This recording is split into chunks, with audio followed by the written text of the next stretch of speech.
No, I'm not out. I'm out of regular tea. I've still got peppermint tea. And I've got yogi tea.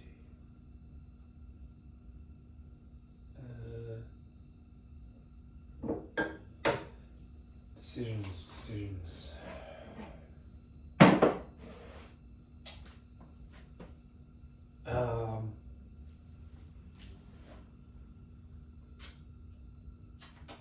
Yogi tea or peppermint tea?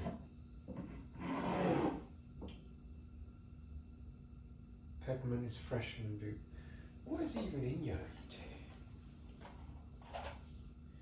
Peppermint, lemon balm, lemongrass, spearmint, licorice, rhubarb, ginger, cinnamon, eucalyptus, black pepper. Actually, I normally save the peppermint tea for when my stomach's a bit. Yeah, it's been okay to not have that earlier. I think I have the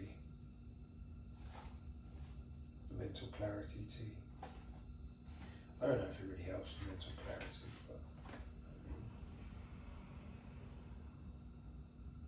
no idea. Reading. There's even a picture of someone doing some sort of meditation on the front. Some sort of, I don't know whether it's Qigong or I don't know. I swear there's some cult that does that. In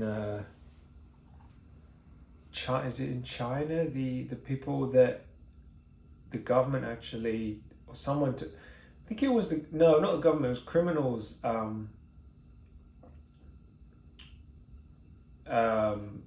Tried, like they harvested organs of something like that. Pretty bad stuff. Not fair. Pretty bad. Horrific, you could say. Yeah. Right.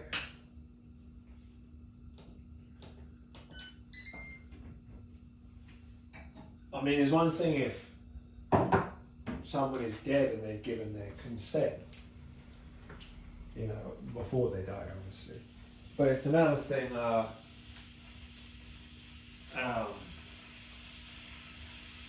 you know, while someone is alive. I think they originally started that they were taking it from dead bodies, and then it sort of evolved into something, say, more sinister, but I guess it's kind of sinister already if they didn't get permission. But I mean,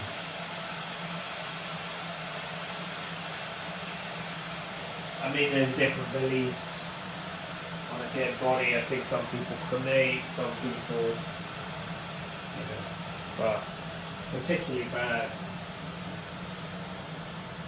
But it's still, as I said, someone should still give their consent anyway. Either way. You know, alive or dead, with the case of dead, obviously, before. Where was I going? Yeah.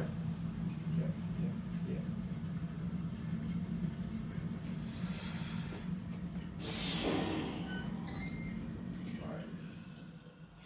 So it's got on this one,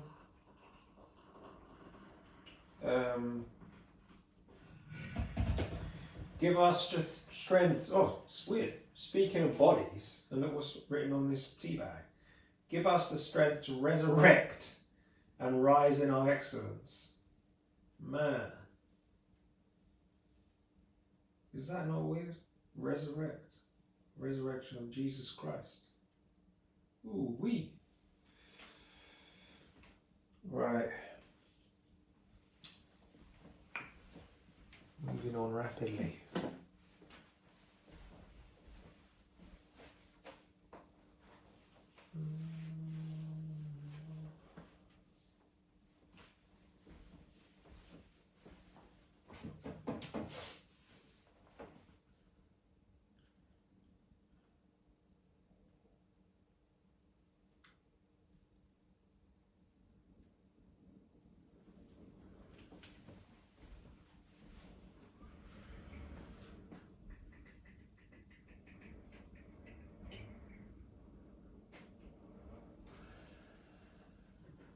Let's brew that for a few minutes. Brew that for a few minutes, about 5 minutes or so.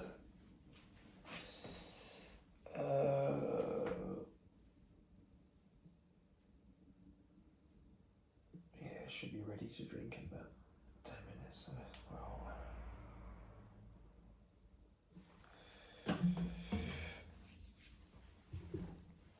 Yeah. So one of the reasons why I'm making this video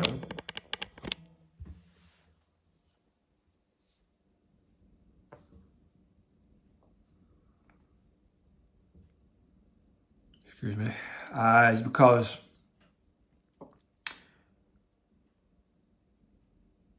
I've got stomachache. Maybe I ate too fast. Didn't eat particularly mindfully. Just too, I think, possibly tired and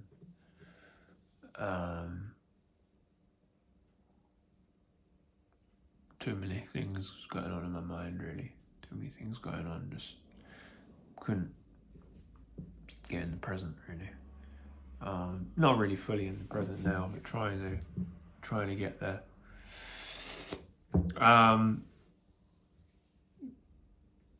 I don't really see the point anymore in doing stupid videos. They did gain subscribers, so if those subscribers stick around still for the stuff that could be more useful, then that's a positive out of it. There's always something to learn from it and a positive. But yeah, want to take the channel in a new direction. Obviously, it's a small channel, which is fine, because if it did blow up, especially if it blew up based on some nonsense, it would probably just encourage more of that nonsense, quite possibly. So,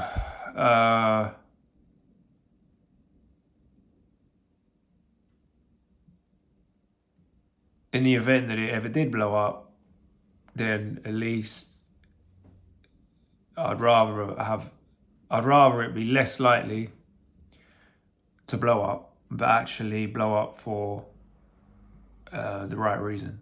Which most channels that are really giving something of value, they don't tend to blow up as such. It's very rare. They tend to build slowly. Anyway,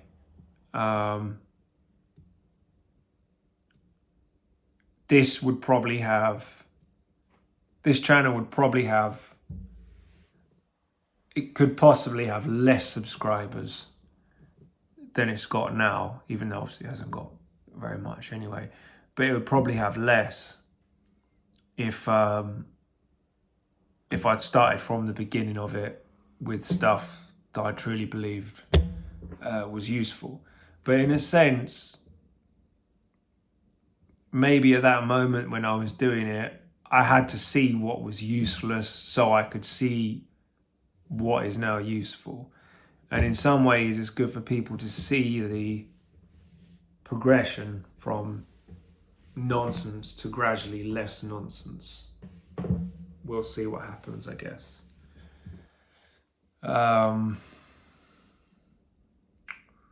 What else is worth going into? Psychological stuff, past. It can be useful, I've realized, within reasons, but not if one gains an insight into, oh, that's why when that happened, that hit me real hard, because I remember when I was a child, this happened, and this was a reminder of that, and I had this irritated feeling, and on the face of it, it was like what they did was just irritating and silly, but then if you go beyond that, it's like, well, actually the feeling is pretty intense, anger, beyond just irritation, even verging into rage. So clearly something happened that paralleled this event. Yeah.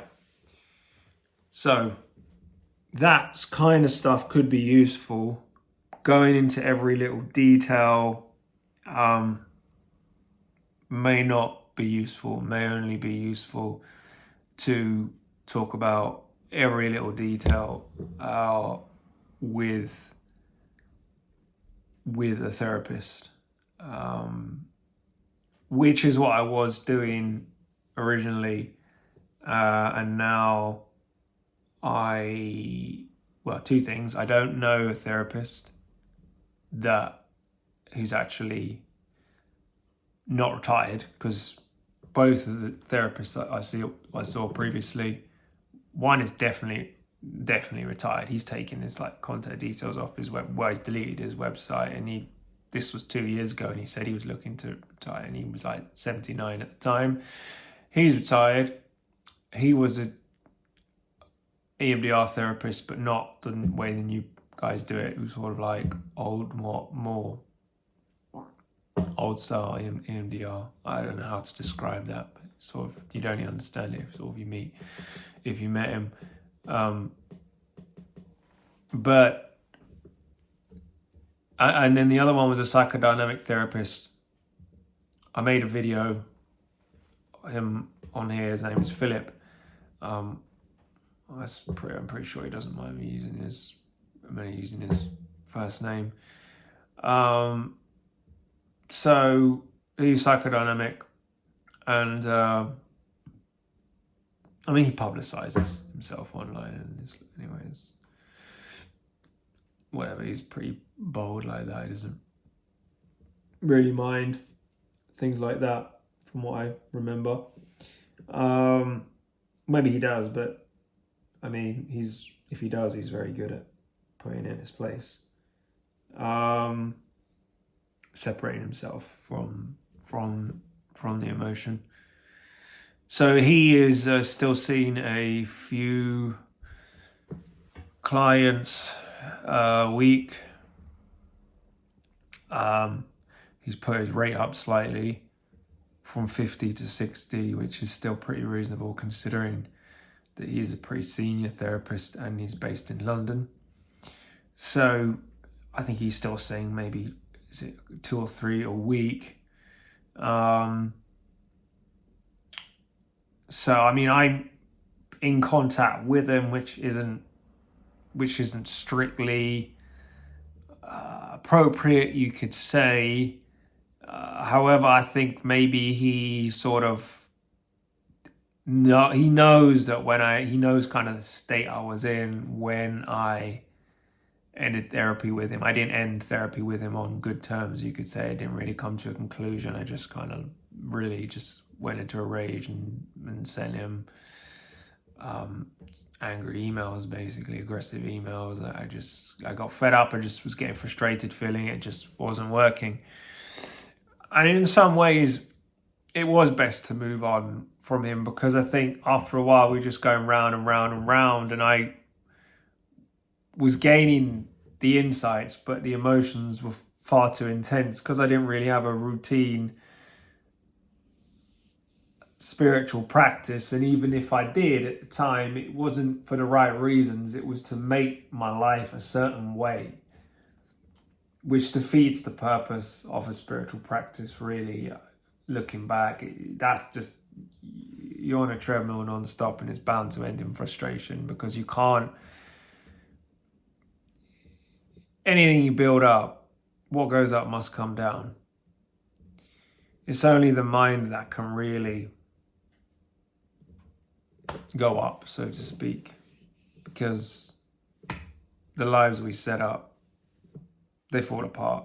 And as he said, it's not a matter of if, it's a matter of when, and we don't know when. They could fall apart any time. So any moment. I mean, while I'm making this video, while I'm recording this now, it's possible. Even anxious of mentioning it, because I still have a lot of fear, because I don't feel ready yet to die, despite that I did try to end my life. This is ready, this tea.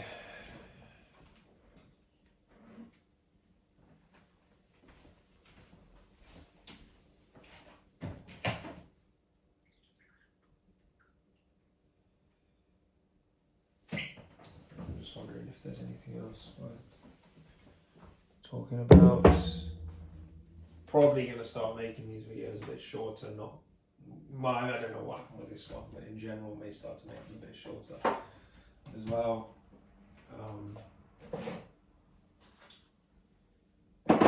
Yeah.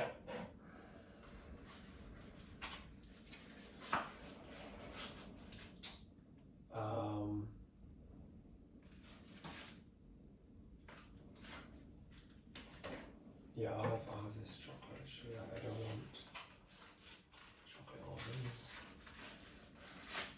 This will go fairly well, because with the orange tea.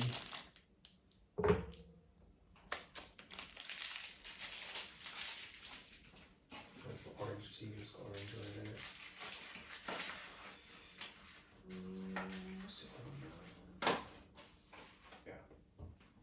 I tend to get quite a lot of anxiety and around this time in the afternoon.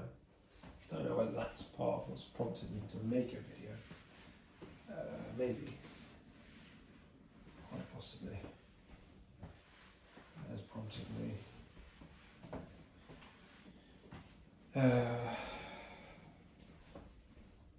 Right. This is partly why psychodynamic therapy was very difficult for me, because I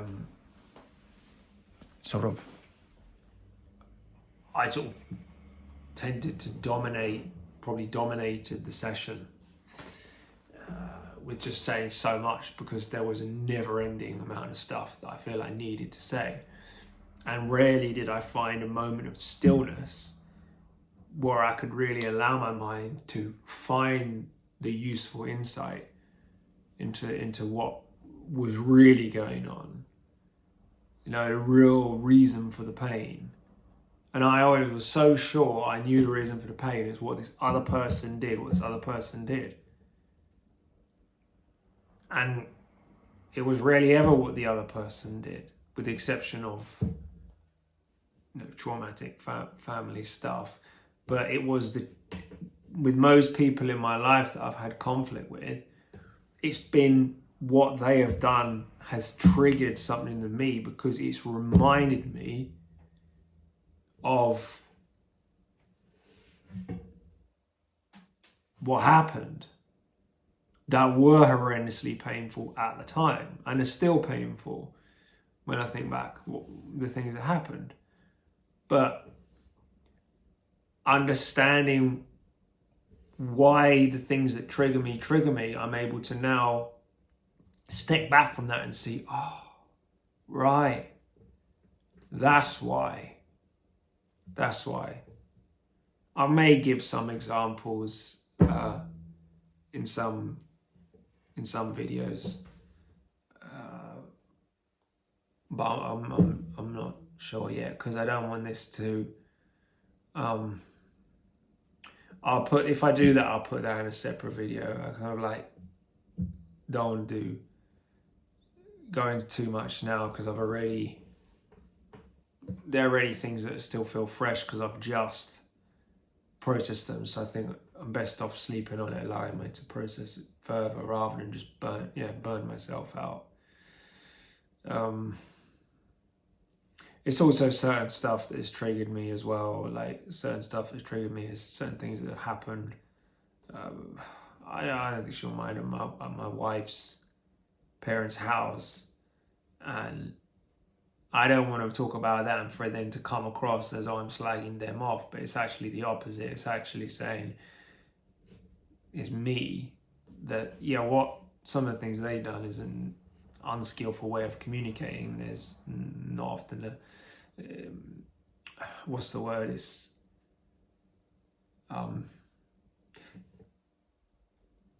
not always people say things that just aren't helpful, let's say, to put it simply, but pretty much all families do, including way more so from the family I'm from.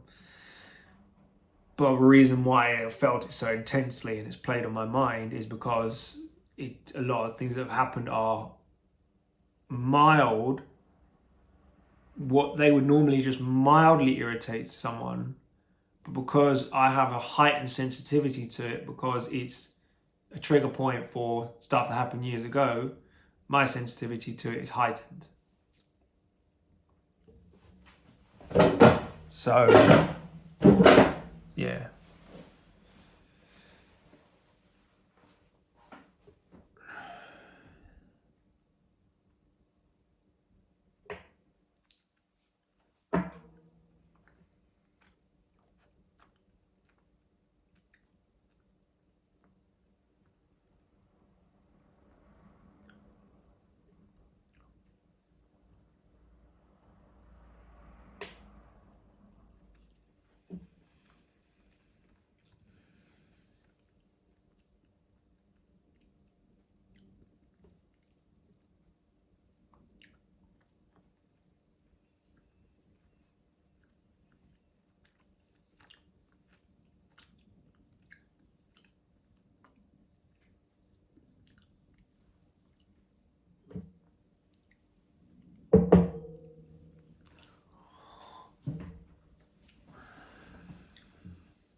I mean, anger can be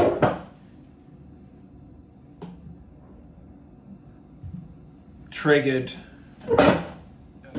from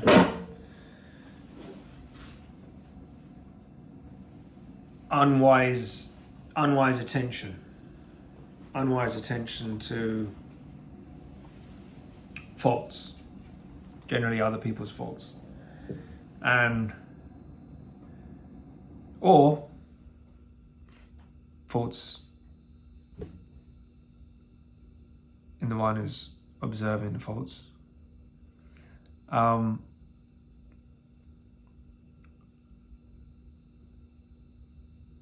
But it's useful to know why it's being given unwise attention, or in this case, excessive attention, rumination, focus on why is that memory standing out significantly. How does what happened recently tie in with that flashback? How are they linked? And that way, it turns from unwise attention to wiser attention through wisely initially attending to the roots, the psychological roots, and then it's easier to address the feelings that come up in the present moment. They are less, it becomes reprocessed naturally through meditation more so than psychotherapy. I used to think that meditation was the add-on that supported psychotherapy. But now, as I'm starting to meditate regularly, even though for a pretty relatively short amount of time, I'm seeing that actually I would only ever consider psychotherapy as the add-on. Maybe I'm saying this because I've had a lot of psychotherapy, so maybe my opinion would be different if I say meditated a lot and had made the progress I wanted to, and then I had therapy. But the thing is, I did have a lot of therapy, and my experience of therapy, and I think I said this already, if there's no anchor, you understand possibly some of the roots, but if you have no way of managing your emotions, if it's too intense to manage, then you're just swimming in it. Because how else can you step back from it other than giving the mind a chance, giving yourself a chance to observe what's happening in the mind? Then through observing it, naturally, it's like some people say, I don't know, I guess some people can do it. I don't know who can do it, how many people can do it, but there's an idea that people can remember past lives through, I think, samadhi, concentration, meditation. And although I haven't been able to remember past lives, recently anyway, there was something that happened quite a long time ago that seemed like it could have been past life memories, but that's another story. You know, when I tried to end whatever, yeah. But I don't want to go into too much. I have to make this video 18 whatever. Anyway, maybe there's shame there as well. I don't know. I'm sure there is. But where was I? I've digressed. I haven't been able to do that, such recently anyway, and not sure about what happened before. I guess I'll never know for sure. But recently I've noticed that I only need to almost just ask my mind the question, what's happening? Why does that bother me? After I've possibly explored it a bit, written down what happened, what's bothering me, I'm thinking, okay, why does, I ask the mind, I says, why does that bother me? And then suddenly image comes, flashback. And that didn't used to happen.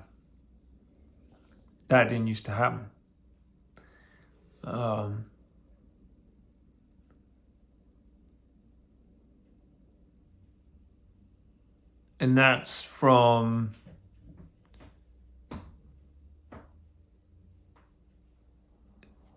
a fairly small amount of meditation compared to what the long-term goal is to get up to much longer sessions, ideally at least an hour a day in total, 15 minutes, then 15, then 15 minutes, then 15. At the moment, it's a bit all over the place. It's like I'll set it to do it, and then I'll just go and sit for a bit, and then I won't use the timer because I'll just be like, oh, whatever, I'll just sit. But I've done it before where I've pushed myself with the set discipline, oh, it's got to be this, and all that happens is I've just got frustrated and then just given it up. So it's been counterproductive.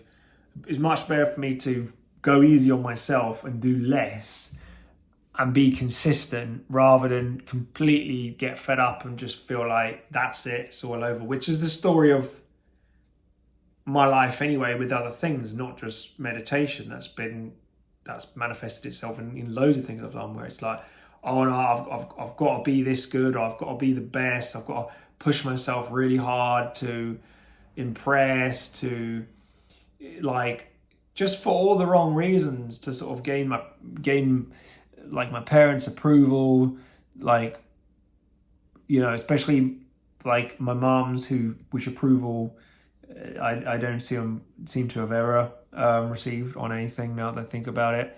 But my dad as well, like, I think I always wanted to impress him, you could say, maintain his attention on me, because his attention on me just felt like a relief, because it was like a compensation for my mum's like constant criticism and like never good enough for her. No matter what I achieved, it's like just never good enough. So my dad was just, you know,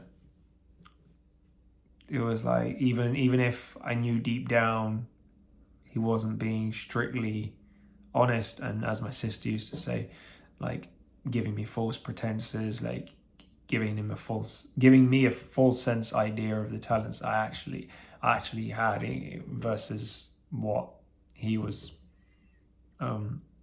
communicating to me that I had. And I'm aware of this now, and I was aware of this for a while, that I still remember when I first started playing electric guitar, and I was crap. Pretty much everyone is when they first started. They're just fucking around, and especially when no one's even taught them, they're just trying to work it out, which is what I was trying to do.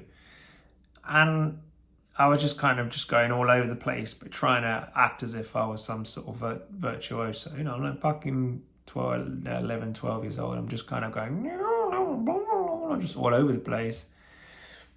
And it sounded horrible, without a doubt. And he looks over at my mum. He looks over at my mum. My dad looks over at my mum and he goes, "Can you believe what our son is doing? Can you believe what he's able to..." I think like, no, it was crap. But, you know, at the time, at the time, I guess, I mean, I was only 11, 12, and I guess I believed it. You know, I guess the truth is that, like, what was more, that wasn't the big, it was more, what was more painful than that, because I know he meant well by that. Okay, I know that he was compensating for the things that he did prior to that, yeah. So I know that. But my mum, and I guess I couldn't see that, and my mum couldn't see that that's what he was doing. So my mum would just be like, it was obvious that she didn't like it because it was crap. And it can be, sometimes it can be cruel to give an idea that a child is better than they are. But her reaction, or her lack of reaction, her just indifference and look of, maybe the odd look of like disgust possibly, that actually had the opposite effect to, I think, what she intended. She never wanted to encourage it because she wanted me to focus on my schoolwork, blah, blah, blah. But because she was so critical and put so much pressure on and had no compassion, and was just so nasty all the time, pretty much all the time, unless I was doing what she wanted me to do, like,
Sending out metta to Mum.